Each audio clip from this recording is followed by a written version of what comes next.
In 1867, amateur paleontologist J. Terrell was combing the cliffs of Lake Erie when he stumbled upon some fossils. Little did he know, Jay had discovered one of the first vertebrate apex predators ever discovered. A brutal marine killer that even Jaws looked up to as an idol. Let's cast our minds back to the late Devonian period, some 380 million years ago, and find out why this animal may have been the origin of thalassophobia. Often referred to as the Age of Fishes, the late Devonian era saw some crazy diversification of marine life, including the rise of some of the earliest vertebrates.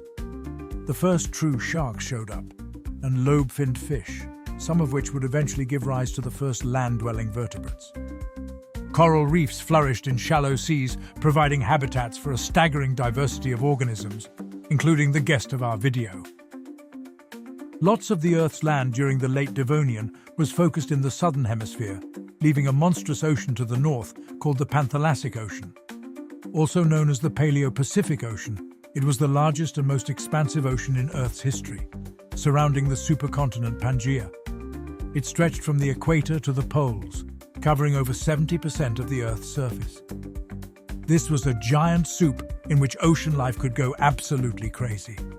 And go crazy it did. The Devonian period, between 419 and 359 million years ago, saw a surge in marine biodiversity, with numerous species thriving in the Panthalassic's shallow and deep waters.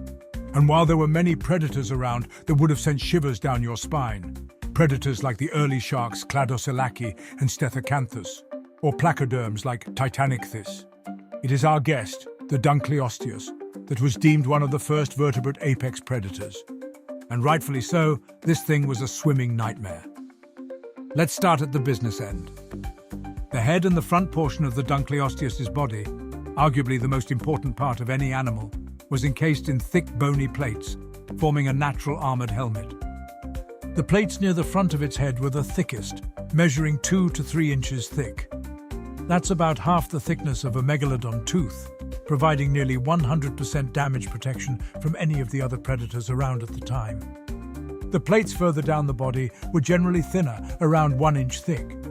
They were made of dermal bone, a type of bone that forms directly in the skin like scales. This allowed the armour to be both strong and relatively lightweight compared to solid internal bone.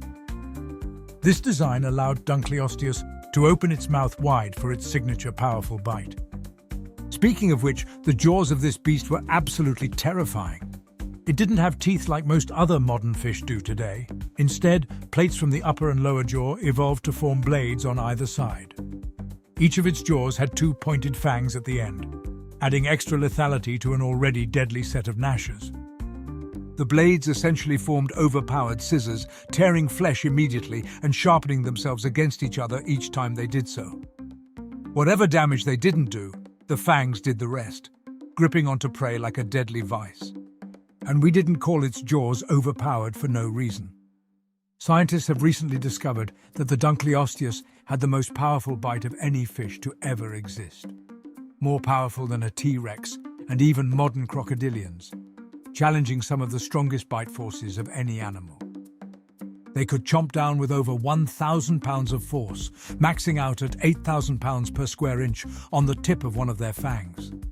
That's similar in force to equipment used to crush rocks and metal in earth-moving machinery. Bones wouldn't stand a chance. And if you think you could swim away from the jaws, you're sadly mistaken. The Dunkleosteus could open its jaw incredibly quickly. Contracting muscles in its head helped to draw the jaws backwards, opening up to around a 45-degree angle. This opening could occur in 20 milliseconds, sucking prey in, and the whole bite was finished in around 50 milliseconds, 2 or 3 times quicker than you can blink. At least if you were prey, you'd be gone before you knew it. Not only did this help to fit a majority of prey into, but the speed created a suction effect, literally dragging victims into the jaws of death. Fish of the time typically had fast bites or strong bites, not both, but the Dunkleosteus was different, and we haven't even mentioned the size of this beast yet. Dunkleosteus terrelli, named after our friend J. Terrell, was the largest of the genus. It grew up to 33 feet or 10 meters by some estimates, weighing up to 4 tons, although most estimates place it around 4 meters or 12 feet. Still pretty big. Even the smaller estimates put the Dunkleosteus around 1 to 2 tons, providing a weight heavier than the largest great white shark ever recorded. This smaller body plan, more widely accepted now, lends itself to the idea of Dunkleosteus being an ambush predator, thriving in shallower waters. Unfortunately, most of the fossils found consist of only the head, as the bony plates fossilized well compared to the softer body. This means about 75% of the body of Dunkleosteus is speculated, rather than based on fossil evidence. Recent guesses point towards body plans similar to that of a modern-day tiger shark, with a longer fluke at the top of the tail adapted for swimming in open waters. Either way, with simply the head as a reference and a tiger shark as an estimate, this thing was scary. Fossils of Dunkleosteus have been discovered with teeth of shark-like creatures such as Urodus scattered near them, possibly from stomach contents of the fossilized fish. Other semi-digested fish bones have been found hinting at regurgitation behaviors of less favored foods. When you're as prolific of a predator as our friend the dunk, you can choose to be picky. If you're enjoying this video, please consider subscribing and liking to let us know. We'd love to have you join our journey. These fish remains also point at the ability of the Dunkleosteus to catch fast-moving fish, suggesting that it could either swim fast enough to catch them or successfully ambush them with its suction feeding. Fossils of bite marks on its own kind match the infamous blade design of its jaws, pointing to cannibalistic attacks at times too, perhaps in disputes or predation attempts on smaller individuals.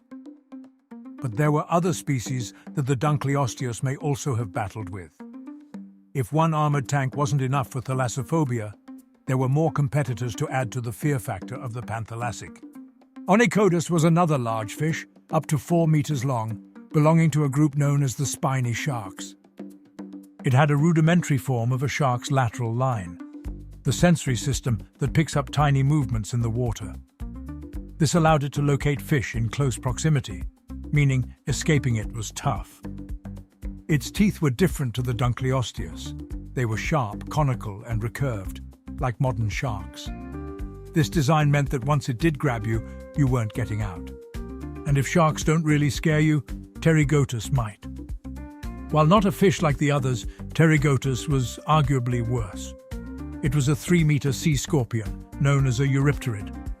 Like other arthropods, Pterygotus was covered by a hard exoskeleton, which had a smooth, streamlined design, aiding in hydrodynamics and stealth during hunting.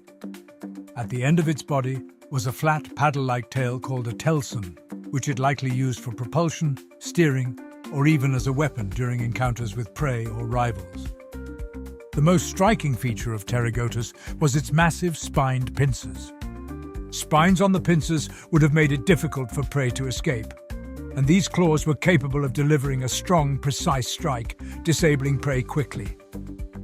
With large compound eyes, it could easily pick up prey in murky waters, or predators like our Dunkleosteus, stopping it becoming prey itself.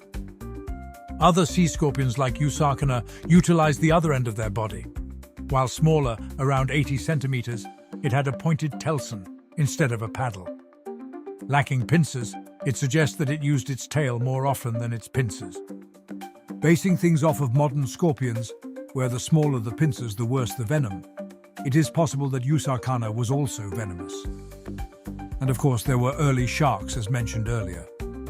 Cladosalaki was one of the earliest known sharks, thriving during the Devonian period, roughly 375 million years ago. Unlike the large, heavily armored Dunkleosteus, Cladosalaki was a sleek and agile swimmer, perfectly adapted for hunting in open waters. Up to 2 meters long, it occupied a fairly high trophic level, as shown by stomach contents of fossils. But it would not have been safe from Dunkleosteus, especially being fairly modest in size compared to other predators of the time. Phoebodus was the largest true shark of the time, around 3 meters. It had an eel-like body resembling modern-day frilled sharks, with the same needle-like teeth adapted to catching fish and soft-bodied organisms. And while not as big as Dunkleosteus, there were other fish around that rivaled it in size. Titanicthis, that we mentioned earlier, was another giant placoderm, with estimates of its size being around 8 meters.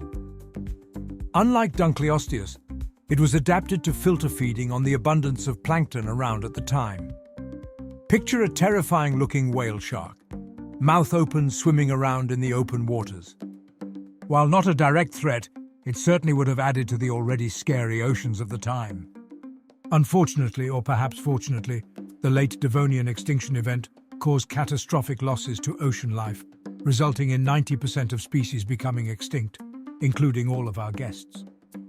So you don't have to worry about seeing these animals in the waters.